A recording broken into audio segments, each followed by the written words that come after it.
నమస్తే, welcome to our channel. నేను సిరి. స్వరూపానందేంద్ర స్వామి ఈయన చూస్తే వైసీపీ ప్రభుత్వానికి ఎంత అంటే ఎన్ని పూజలు ఎన్ని యాగాలు జగన్మోహన్ రెడ్డి గారితో చేశారో మనం చూసాము. ఆయన ఖచ్చితంగా జగన్మోహన్ రెడ్డి గారే వస్తారు, ఇంకా పరిపాలిస్తారని కూడా చెప్పిన వ్యక్తి మనం చూసాం. అయితే సడన్ గా తన స్వరం అయితే ఇప్పుడు మారిపోయింది. కొత్త మాట్లాడుతున్నారు.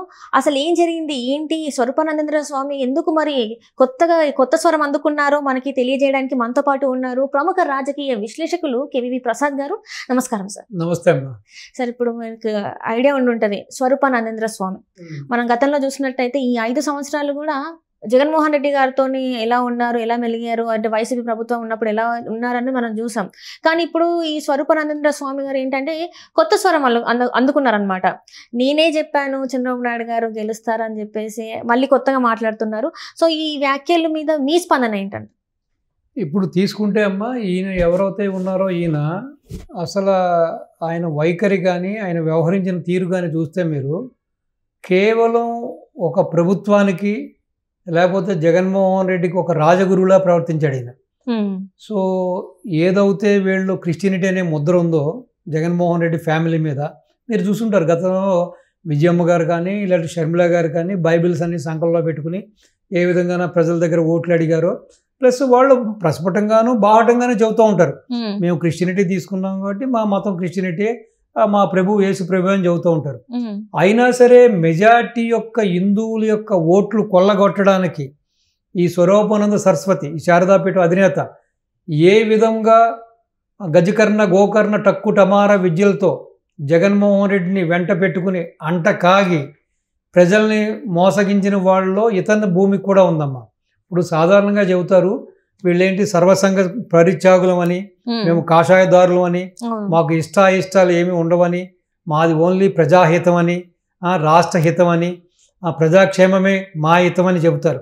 కానీ వీళ్ళకున్న ఈర్షలు ద్వేషాలు ప్రస్ఫుటంగా మీరు చూస్తుంటే బాడీ లాంగ్వేజ్ కానీ గత జగన్ ప్రభుత్వంలో జగన్ రావడానికి ముందు ఇతను చేసిన ప్రయత్నాలు కుట్టిన యత్నాలన్నీ చూస్తే కూడా సో వీళ్ళకు కూడా ఇంత ఈర్ష్వా దేశాలు ఉంటాయా? ఒక వర్గం మీద ఒక నాయకుడి మీద ఎంత విషం కక్కుతారా అన్నది వాళ్ళ యాస భాష కట్టు బొట్టులో కూడా చాలా సందర్భాల్లో కూడా ఆయన చాలాసార్లు మనకు దొరికాడు. సో ఈ విధంగా జగన్మోహన్ రెడ్డి క్రిస్టియన్ మాత్రమే కాదు, హిందూ పక్షపాతి, హిందువే అని చెప్పి ఒక అపోహ సృష్టించి ప్రజల్లో ఒక ముద్ర వేసేయడానికి రాజశ్యామ యాగం చేశాడు ఈయన. ప్లస్ ఆయనతో కలిసి అన్ని నదుల్లో కూడా సరిగంగ స్నానాలు కూడా చేశాడు ఈయన. జగన్ గారిని తీసుకెళ్ళి సరిగంగ స్నానాలు కూడా చేశాడు. ప్లస్ ఆశ్రమంలో కూడా రకరకాల పూజలు యజ్ఞాలు యాగాదులు కూడా చేశాడు. ఇంకా ఒక అడుగు ముందుకేసి ఫ్యూచర్లో కూడా ఈవెన్ గత ఇంకో 30 ఏళ్ళు కూడా జగన్మోహన్ రెడ్డి గారే సీఎంగా ఉంటారు. అద్భుతమైన పరిపాలన చేస్తున్నారు. అసలు ఇటువంటి పరిపాలన కనీ విని ఎరుగని పరిపాలన చేస్తున్నారు. సో కాబట్టి ఇది ఒక నిజంగా చెప్పాలంటే రాముడి పరిపాలన, ఇది రామరాజ్యం నడుతుందని కూడా చెప్పిన రోజులు ఉన్నాయి. ఇంకోటి సాధారణంగా మీరు చూసుంటారు, ఒక సామాన్య భక్తుడు నిత్యం భగవంతుడి సేవలో భగవంతుడిని స్మరిస్తుంటే సామాన్య భక్తుడు వీళ్ళేదో హిందూ మతానికి వీళ్ళే తల్లిదండ్రులని, సో పీఠం వేసి పీఠం పెట్టి కూర్చున్నారు కాబట్టి వీళ్ళేదో పెద్ద గొప్పవాళ్ళని చెప్పి కాస్త వాళ్ళ పాదాలను లేకపోతే వాళ్ళ చేతులను స్పృశిస్తే మనకు పుణ్యం వస్తుందని చెప్పి ఆరాటపడతారు. కనీసం అటువంటి వ్యక్తుల్ని దరిదాపుల్లో కూడా రానివ్వరు. అటువంటిది ఇన్ని ఈడీ కేసులు, ఇన్ని సిబిఐ కేసులు, ఇన్ని అవినీతి ఆరోపణలు ఉన్న జగన్మోహన్ రెడ్డిని ఏ విధంగా ఈ స్వరూపానంద ఆలింగనాలు చేసుకున్నాడో, అగ్స్ ఇచ్చాడు, ఆనందపడ్డాడో మనం చూసాం. కాబట్టి ఈ రోజున టీడీపీ అధికారంలోకి వచ్చింది కాబట్టి ఆల్రెడీ ఆ విశాఖపేటం భూములు అవుతే అవునండి, దాని పక్కన ఉన్న భూములు అవుతే అవునండి, ఎన్ని భూములు సంపాదించుకున్నాడు అన్నది ప్రజలందరికీ తెలుసు, ఆయనకి తెలుసు. సో భవిష్యత్తు ఈ రోజున ఆస్తులు కాపాడుకోవడానికి, తన మనుగడను కాపాడుకోవడానికి వేస్తున్న ఎత్తుగడ తప్పించి ఇటు బాబు గారి మీద కానీ టీడీపీ మీద కానీ ఆయనకి ఎటువంటి సానుభూతి కానీ ప్రేమ కానీ ఇటు రాష్ట్ర ప్రజల మీద ఎటువంటి ప్రేమ అనురాగాలు ఏమీ లేవు. కేవలం పబ్బం గడుపుకోవడానికి కానీ రేపొద్దున బాబు గారు తన చర్యలకి తన చేసే పనులకి ఎక్కడ అడ్డు తగ్గుతాలని ఇప్పుడు ముందు నుంచే భజన మొదలుపెట్టాడు. కాబట్టి సో ఒక విధంగా చెప్పాలంటే అమ్మ, ఈ రోజున హిందూ మతాన్ని ఇతర వ్యక్తులు దూషించడానికో లేకపోతే అవమానపరచడానికో హేళన చేయడానికో కేవలం ఇటువంటి సన్యాసులే కారణం అమ్మ. అంటే ఇక్కడ చాలా మంది ఇప్పుడు ఈయన ఒక్కడే ఈ గురువు గారు ఈ స్వామీజీ కాకుండా ఇంకా చాలా మంది స్వామీజీలు ఏంటంటే ఖచ్చితంగా జగన్మోహన్ రెడ్డి గారు వస్తారు ఏపీలో అని చెప్పేసి చాలా మంది చెప్పడం జరిగింది, మనం చూడడం కూడా జరిగింది. అంటే వీళ్ళందరూ కూడా జనాల్ని మభ్యపెట్టడానికి, అంటే వీళ్ళు చెప్తే ఇది జరిగిపోద్దని చెప్పి జనాలు నమ్మి వీళ్ళు ఓటేయడానికి వీళ్ళు ప్రేరేపించినట్ట. అసలు ఎందుకు వీళ్ళు ఇట్లాంటివన్నీ చెప్తూ ఉంటారు? అంటే ఒకటమ్మా, వీళ్ళ ప్రయోజనాల కోసం, వీళ్ళ ఆస్తుల కోసం, వీళ్ళ భూముల కోసం, లేకపోతే వీళ్ళ యొక్క పబ్బం గడుపుకోవడానికి కోసం ఏదైతే ఆ యొక్క పీఠం పెట్టుకుని పేటేసి కూర్చుని ఆ ముసుగులో సో ఇలాంటి నయవంచుకుల చింతన చేరి, ఇటువంటి అన్యాయాలు అక్రమాలు దుర్మార్గులు చేసే నాయకుల చింతన చేరి వాళ్ళ పబ్బం గడుపుకుంటూ, అంటే వీళ్ళు ఏమనుకుంటున్నారంటే ప్రజలు అమాయకులు, మనం ఏది చెప్పినా నమ్ముతారు. సో ప్రజలు ఏంటంటే ఒక మతం మత్తులో, ఒక దేవుడి యొక్క మాయలో వీళ్ళందరినీ మభ్యపెట్టచ్చు. కాబట్టి మేము ఆ దేవుడికి ప్రతిరూపాలం మేము, సో మేమే దేవుళ్ళం, కలియుగ దేవుళ్ళం అని చెప్పి ఒక విధమైన బిల్డప్ ఇచ్చుకుని ప్రజల్ని మభ్యపెట్టడానికి ఏదో విధంగా మళ్ళీ జగనే వస్తాడని చెప్పడం, ఆ జగనే అధికారంలోకి వస్తాడని చెప్పడం, జగన్దే అధికారం అని చెప్పడం, అంటే ఏదో విధంగా. అంటే ఇప్పుడు మనం చూసాం ఆరా మస్తాన్ అనే వ్యక్తి ఒక చిన్న స్థాయి నుంచి వచ్చిన వ్యక్తి ఏ విధంగా అంచెలంచెలుగా ఎదిగాడు, ఒక మంచి చపాలజిస్ట్గా ఎటువంటి పేరు తెచ్చుకున్నాడు. చివరికి జగన్మోహన్ రెడ్డి యొక్క ప్రలోభాలకి, జగన్మోహన్ రెడ్డి ఇచ్చే తాయిలాలకి లొంగిపోయి ఏ విధంగా తన క్రెడిబిలిటీ అంతా కూడా, అంటే ఇప్పుడు మీరు ఒక ఇల్లు కట్టాలంటే మినిమం మీ కెపాసిటీని బట్టి 1 year 2 year పడుతుంది కదా, ఇటుక పేరిస్తేనే కదా ఇల్లు అవుతుంది. అదేవిధంగా ఇప్పుడు ఆరా మస్తాన్ కూడా ఆ విధంగానే తన సంస్థ యొక్క క్రెడిబిలిటీని పెంచుకున్నాడు. సో సడన్గా ఏమైందమ్మా, జగన్ యొక్క ప్రలోభాలకి వంగి అక్కడ అతనికి తాయిలాలకి దాసోహం అయి ఈ రోజున మొత్తం క్రెడిబిలిటీ పోయింది కదా. ఇప్పుడు రెప్యుటేషన్ అనేది ఒక పెద్ద మర్రి చెట్టు లాంటిది, ఒక బ్యానియన్ ట్రీ అంటారు కదా. సో అంత పెద్ద చెట్టు ఎదిగి పెద్దదవ్వాలంటే కొన్ని 100 సంవత్సరాలు అవుతాయి, కొన్ని 1000 సంవత్సరాలు అవుతుంది. అదే చెట్టుని కొన్ని క్షణాల్లో మనం నేల కూల్చేయచ్చు, నరికేయచ్చు.